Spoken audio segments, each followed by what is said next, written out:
morning, good people. This is your boy Rod Jackson coming live uh, and direct on this beautiful Sunday morning. God bless us to wake up to a gorgeous day in which we give praises and to the Most High.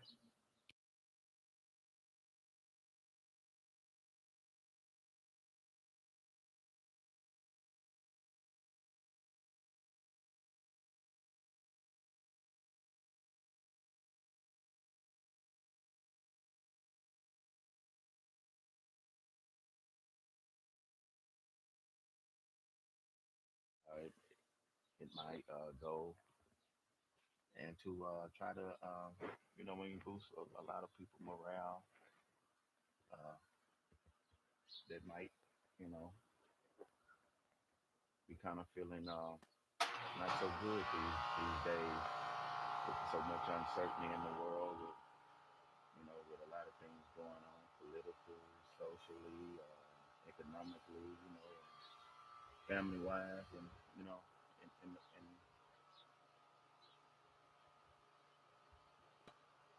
so let's get started. Okay, my first topic today, my very first High Grounds Legacy podcast,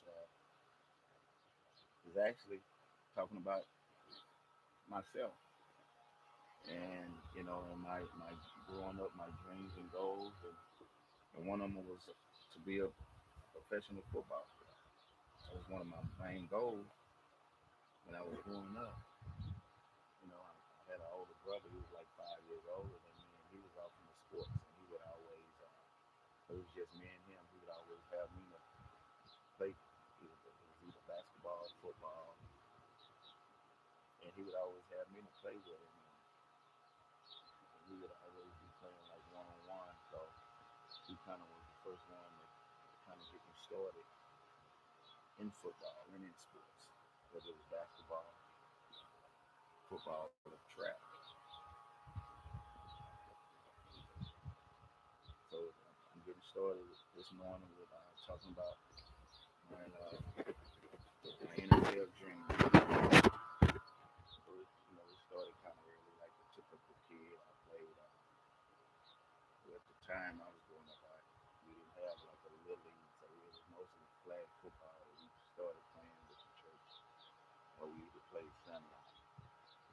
So that's what my beginning started for, playing kind of organized football. But I went through the ranks of,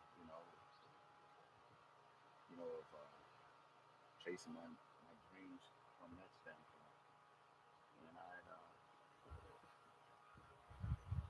And I did pretty good, starting out. So I went to junior high, played for my junior high football team. I ran track. I even tried out for basketball, but I really didn't like basketball, so I kind of stuck with football and track. And I was okay. I'm not gonna say I was, one of the greatest that ever came through. We had a lot of great athletes during that time, so I was like in the mention of some of them. But moving on, I went to high school, pretty decent in high school. You know, decent enough to get a college scholarship at Tuskegee University. I went there and I kind of didn't want to, didn't want to be there because it was so far away from my daughter that I just had before I finished high school. So I kind of wanted to move back and try to be closer to her. So I thought by transferring and going to Grambling, that would have been the avenue, to continue to follow my dream. But as you know, sometimes when God has something planned for you in one way, and you don't meet that criteria, or you don't go through the process, that sometimes the process will go through you, and that's what happened. So my dream of playing for Grambling, it didn't go through. So I ended up transferring and going to the JUCO, Hines Junior College, and that didn't uh, that didn't kind of pan out. So I was going from Hines to I went to Gulf Coast Junior College for and made they football team. I went to Hines and made their football team, so I thought I was gonna transfer and go to Gulf Coast, but Hines did not release me to be able to enroll in Gulf Coast. So I ended up kind of in limbo. So during that time, I guess I kind of postponed my my, my NFL, my NFL dream. So I ended up kind of just working and kind of trying to stay in shape. But I ended up around 90, must have been 92, 93, somewhere in there. They started a semi-pro professional football team in Shreveport called the Shreveport Pelicans. The league was professional style football league, and I played there 1 year from 93 to 94. It was 94 to 95. It was one of those years. But anyway, that's how I ended up kind of being noticed and seen by the Dallas Cowboys during that year. I got a tryout. My first tryout with them was in '95, the spring of '95, or it was '96. It was one of those years. My first. I had two tryouts with the Cowboys. So I ended up my very first tryout. I ended up trying out, working out for Coach Robert Ford, the tight ends coach at the time. And doing my workout, I got a chance to meet Michael Irvin, and me and him was in the training room talking. He was just explaining to me how to, how they do things around around there, and what kind of professionalism you had. And he was also letting me know that you had to always bring the A game in. And he was during that time he was the vocal leader, so everything he was saying was almost like God saying it within himself, because he had so much energy, so much football energy, and so much character, charisma with that energy. So he was one of the great leaders at that time back then. So I ended up me having a pretty decent workout, because that workout led to a second workout with uh with the running back coach Joe Brodsky. Coach, rest in peace. He just he's deceased, but he was a great man, great individual. And I worked out with them, healed a possible signing, but during also that time, they was also looking at some backups, because I think that year that's when Eminem got hurt, was injured or something, and they was trying to get some bodies on the on the practice squad. So I was one of the people that was that was considered. But as things would be to come out, I ended up not being chosen as one of the guys to go to the practice squad. So but anyway, through that period, I got a chance to know and see all sides of the NFL. From a standpoint of business first, then it's everything else is secondary, but for sure it's business. I'm not even gonna say it's politics, because at the end of the day, you still have to bring something to the table as an athlete.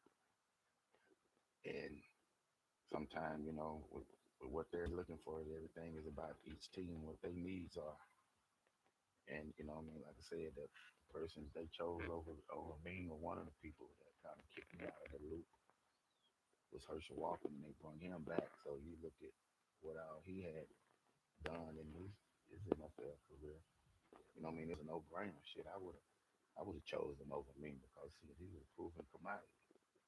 Shit, I was an individual, not not putting myself down, but I had a bunch of different things going on, from personal to to just a bunch of stuff. And one thing I know is, about being a professional athlete, man, you have to have a lot of discipline. You have to be focused. You have to, you know what I mean? It's a lot. It's not just about athleticism. It's not just about you being a football player. It's the total package. You know what I mean? And you have to have a football IQ. So you can't just because you're athletic and you're good in college or good in high school. That don't mean shit once you get in the NFL because everybody's good. Everybody is great. You know what I mean? Everybody's in shape. You know what I'm saying? Everybody's hungry. So when you put all those variables up, a lot of times, you know, it's almost like the best man wins. And if you're not that best man on that particular day, 9 times out of 10, you're gonna be packing, trying to look for another career. You know what I'm saying? So, but that's what ended up, you know what I mean, happening to me. And thank God I had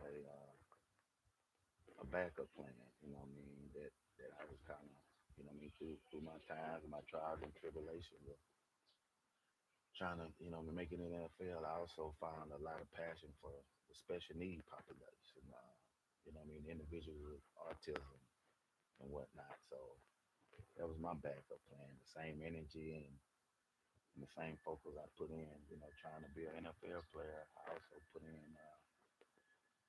me trying to be a mentor and a serviceman for those individuals with autism. So, but like I was saying, that was my NFL dream, and I thank God every day, for uh, for allowing me an opportunity to even, even try to even make it to a NFL team, which was the Dallas Cowboys back in 1996. But anyway, that's how that story went. It's a little bit more to it, but it would probably take like an hour and a half to even talk about all the things that I went through and the numbers I put up during my trials. That'll be for another day. But anyway, I was just getting started, trying to get started and put my High Grounds Legacy podcast. It's the first episode of it. So at the end of the day, I hope everybody have a blessed Sunday, and we'll be getting back with y'all on the next episode. God bless. Signing out. Rob J.